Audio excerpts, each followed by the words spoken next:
Hello everyone, and welcome to another brand new episode on my channel, Bohemian Book Club. Today I'll be talking about the book, Social Physics, written by Alex Pentland. Alex Paul Sandy Pentland is an American computer scientist, the Toshiba Professor of Media Arts and Sciences at MIT, and serial entrepreneur. In Social Physics, Alex discusses the concept of idea flow, which pertains to how ideas circulate within human social networks and influence behaviors.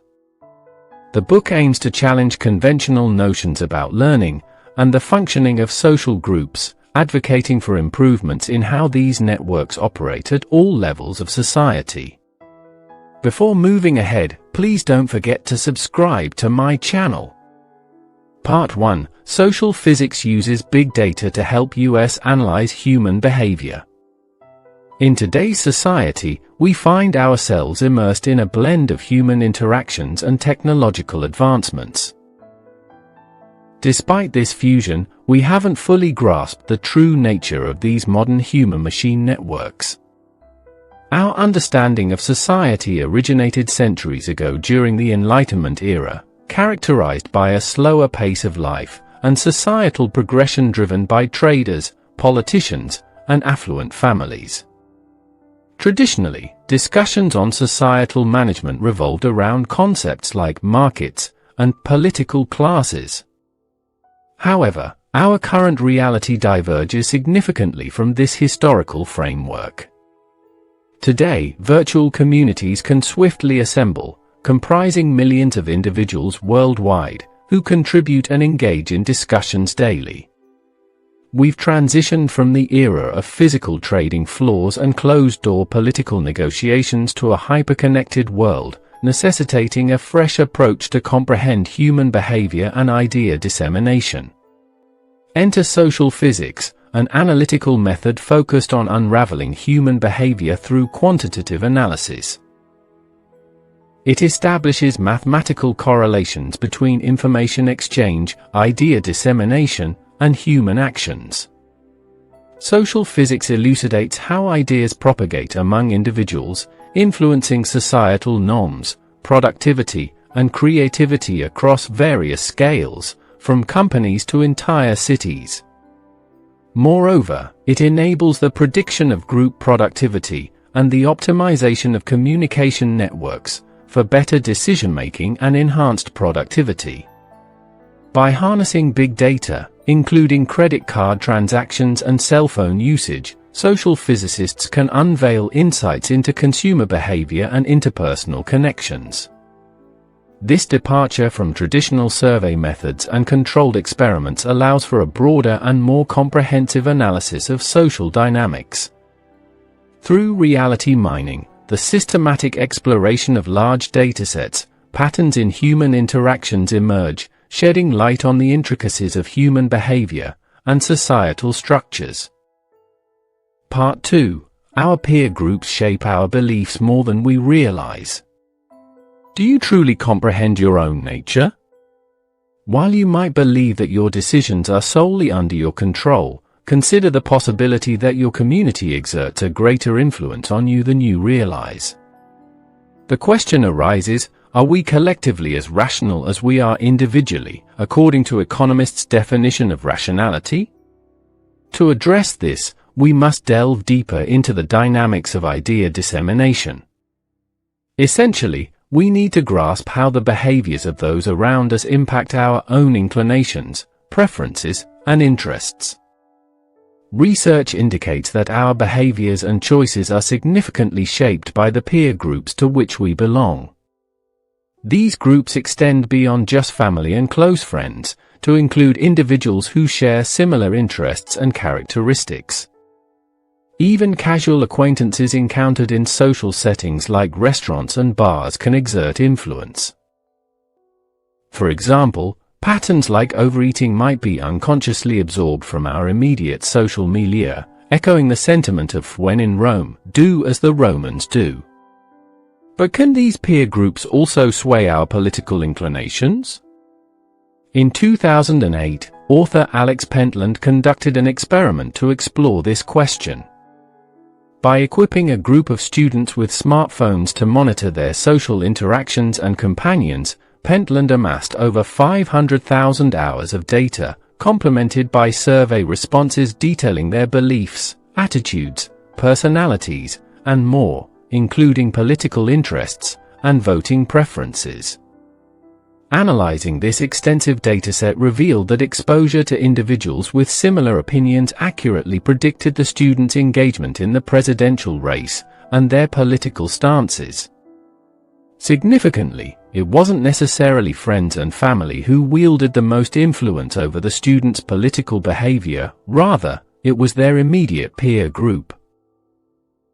The impact wasn't solely determined by the number of direct interactions, but also by the extent of exposure to others' viewpoints and attitudes. In essence, overhearing comments and observing behaviors of others proved to be potent catalysts for idea dissemination. Moreover, students exhibited a tendency to modify their social circles before and after televised presidential debates, gravitating toward those who shared their political leanings. This selective exposure reinforced their beliefs, eventually solidifying them into staunch adherents. Ultimately, while we may consciously deliberate over the ideas we wish to embrace, exposure to diverse viewpoints operates subconsciously to shape our habits and beliefs. Part 3. Humans prefer working together as a team. Certainly, the influence exerted by our peers doesn't manifest instantly. For a behavioral shift to permeate within a peer group, it necessitates frequent repetition within a short time frame, and yields positive outcomes. For instance, if a work group collectively switches from coffee to green tea, it's probable that others will follow suit. Multiple instances demonstrating favorable outcomes, such as social approval, are required before we internalize the new behavior. This phenomenon likely arises due to the substantial impact of social context on human behavior. Contemporary data suggests that our desires and preferences are predominantly shaped by communal consensus on what is deemed valuable, rather than reflecting individual inclinations and morals. For example, following the 2008 Great Recession, when many houses plummeted in value below their mortgages, the act of deliberately defaulting on mortgages, once considered criminal or immoral, became widespread after just a few individuals initiated it, influencing their neighbors to do the same. Understanding this dynamic empowers us to leverage social networks to influence collective behavior and collaborate effectively as a group. The capacity for collaborative effort is inherent in humans, likely evolved to ensure success within social groups. For instance, capuchin monkeys use trilling sounds to coordinate troop movements, with leading monkeys emitting more trills to guide others along the chosen path. Bob Kelly's Bell Star study underscores the disparity between average and star performers within Bell Laboratories. While average performers viewed teamwork as fulfilling individual roles, star performers embraced a different perspective, advocating for collective goal setting and group achievements. They fostered synchronized idea flow within the team, ensuring everyone felt included. Ultimately, synchronization and uniformity in idea dissemination within a group are pivotal, convincing even skeptics to embrace and adopt new ideas. Moreover, collaborative efforts trigger the release of endorphins in our bodies, rewarding us with a sense of euphoria for working together. Part 4. What the Red Balloon Challenge teaches us about motivation and social networks. What drives your motivation the most? While some individuals believe that individual rewards, such as promotions and salary increases, are the most effective incentives, the Red Balloon Challenge of 2009 demonstrated otherwise.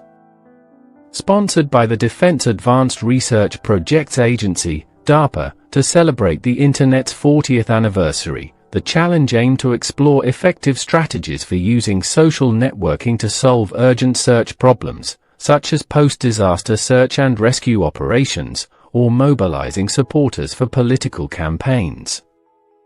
DARPA concealed 10 red weather balloons in undisclosed locations across the continental United States, offering a $40,000 reward to the first team to accurately pinpoint each balloon. On the competition day, 4,000 teams participated, creating a highly competitive environment. While most teams relied on individual rewards to motivate participants, Alex Pentland and his team devised a different approach. Instead of offering a flat reward per balloon, Pentland's team adopted a social incentive model. They pledged $2,000 to the individual who located a balloon, along with monetary rewards for those who referred the successful finder and subsequent referrers. This approach incentivized participants to spread the word about the team without restricting the number of individuals who could join. Consequently, the team leveraged recruitment chains spanning up to 15 individuals, with a significant portion of information dissemination originating internationally. Ultimately, nearly 2 million individuals contributed to the search for red balloons, enabling Pentland's team to secure victory in a remarkably short time. This success highlights the importance of valuing both task execution and recruitment efforts equally, as evidenced by the team's strategy of rewarding both finding balloons and recruiting helpers. The key takeaway is not merely the ability to mobilize millions of people for a common goal, but to cultivate an organizational structure that effectively harnesses collective effort. To listen to more interesting summaries, please subscribe to my channel. Part 5. The ideal society has a balance of exploration and engagement. In the present day, social physics provides us with valuable insights into optimizing societal organization. It's evident that humans thrive on interaction and perform optimally when mutual benefits are realized. In the quest to establish a productive society, two fundamental principles come to the forefront: exploration and engagement.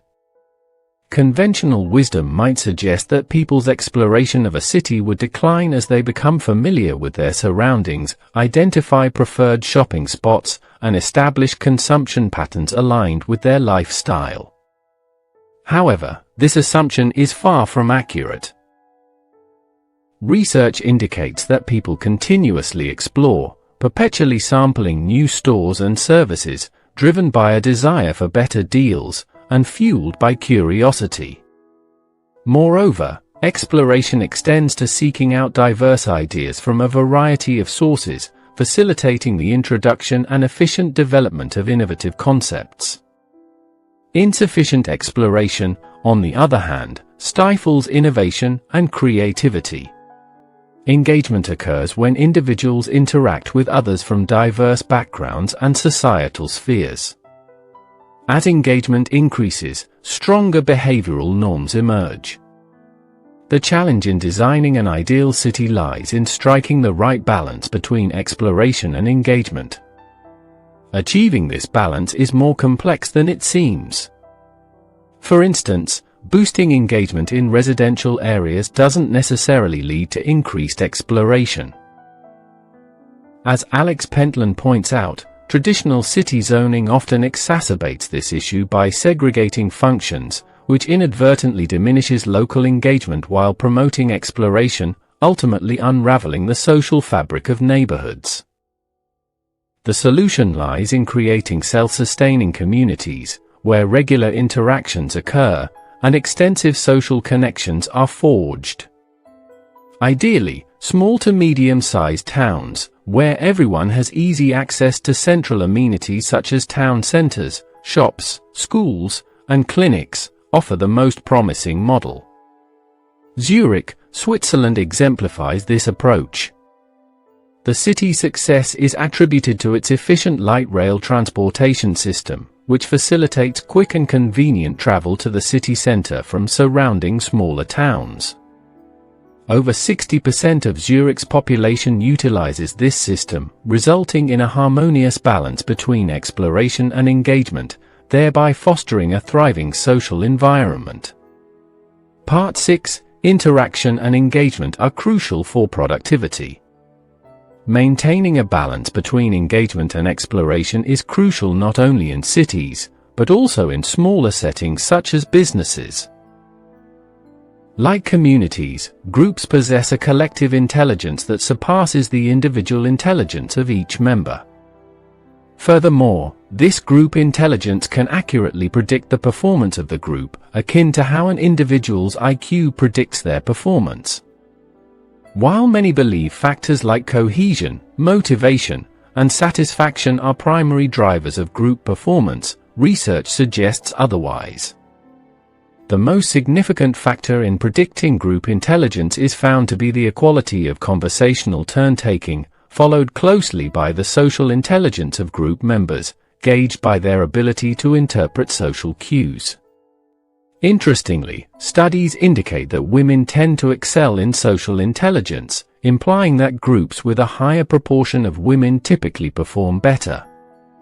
In essence, when group members are encouraged to interact and engage, ideas flourish, leading to enhanced productivity and efficiency. For instance, a study conducted with call center workers at Bank of America illustrates this point.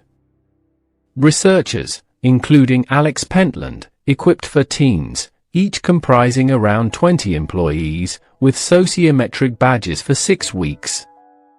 This generated vast amounts of behavioral data, crucial for analysis. In call centers, productivity is largely measured by average call handle time, AHT, which significantly impacts operational costs.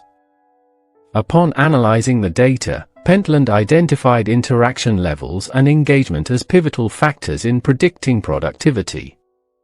Implementing a simple change, such as synchronizing employees' coffee breaks to promote more interaction among team members, resulted in a notable decrease in AHT, indicating improved productivity. Scaling this change across all call centers yielded a forecasted annual productivity increase of $15 million. Part 7. The New Deal on Data can lead to a data-rich society. The digital footprints we leave behind offer insights into our identities and desires. Every online purchase, credit card transaction, Google search, and similar activity leaves behind a fragment of data about us. Yet, these data fragments hold significant value for private enterprises. As Meglena Kuneva, the European Consumer Commissioner, aptly remarked, personal data is the new oil of the Internet, and the new currency of the digital world. However, if this data falls into the wrong hands, it can grant excessive power over individuals. Thus, safeguarding the protection and privacy of our data becomes paramount. In a data-rich society, ensuring that data is not misused necessitates a new deal on data. This entails establishing practical assurances that facilitate the availability of data for public goods, while simultaneously safeguarding the citizenry. We must develop robust tools for privacy protection, and reach a consensus that permits the utilization of personal data to foster societal advancement, while upholding the rights of individuals. Key aspects of this new deal include: Number 1. Ownership. Individuals have the right to possess data pertaining to them. Regardless of the entity collecting the data, it belongs to the individual, who can access it at any time. Number 2. Control.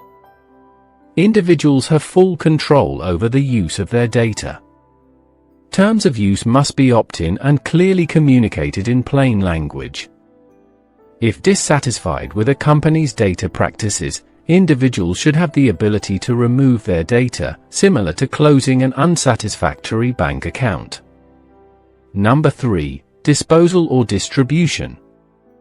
Individuals have the right to dispose of or distribute their data as they see fit. They can choose to have their data deleted or transferred elsewhere. Currently, vast amounts of personal data populate the web, stemming from various sources like social networking sites, blogs, forums, transactions, and browsing histories. Unfortunately, the lack of coherent privacy standards in this unregulated environment results in unclear and inconsistent rights regarding personal data across different platforms. Nevertheless, companies like Google are taking steps to address data privacy concerns. Initiatives such as Google Dashboard enable users to view the data Google holds about them.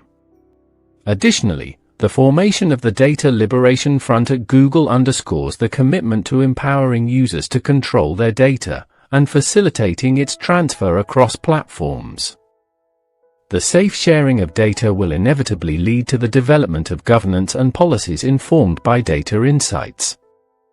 Social physics will play a crucial role in utilizing big data to assess the effectiveness of these governance measures.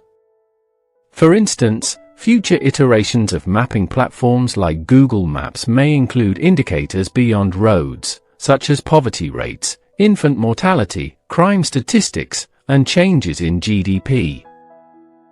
These data-driven maps will enable society to quickly evaluate the efficacy of government initiatives. Ultimately, social physics is indispensable for transitioning from systems based on generalizations and stereotypes to those grounded in individual interactions in our modern world. Conclusion.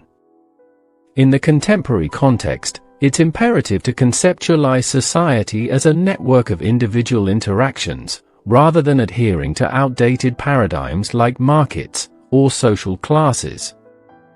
Embracing this perspective necessitates leveraging social physics as a framework to understand how the exchange of ideas among individuals shapes the norms, productivity, and creative output across various domains, including companies, cities, and societies at large.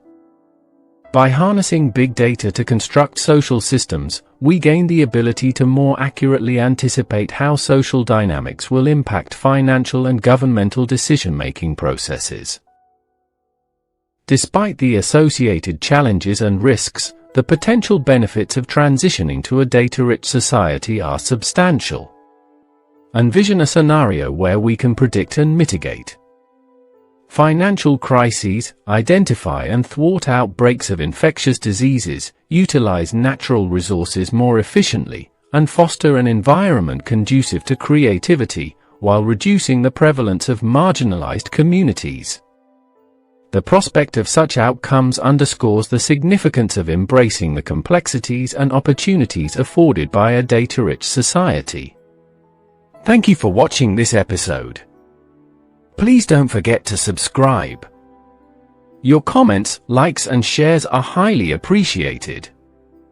See you soon in our next episode.